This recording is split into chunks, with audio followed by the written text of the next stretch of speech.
ভোটের নির্ঘণ্ট এখনও ঘোষণা না হলেও পূর্ব মেদিনীপুরের রাজনৈতিক উত্তাপ বাড়তে শুরু করেছে।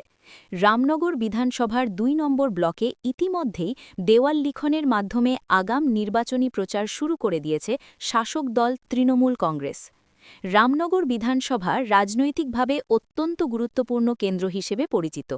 ৪ বারের বিধায়ক ও প্রাক্তন মন্ত্রী অখিল গিরির শক্ত ঘাঁটি হওয়ায় এই আসনকে ঘিরে বাড়তি গুরুত্ব দিচ্ছে তৃণমূল নেতৃত্ব।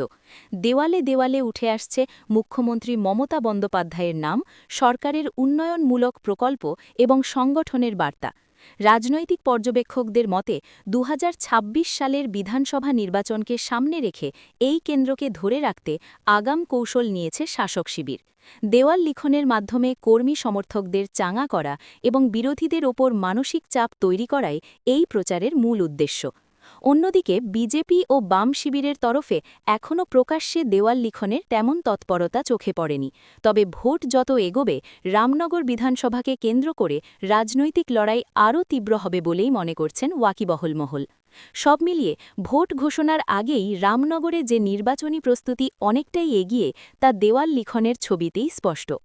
পূর্ব মেদিনীপুর থেকে অংশুমান পণ্ডা প্রতিবেদন।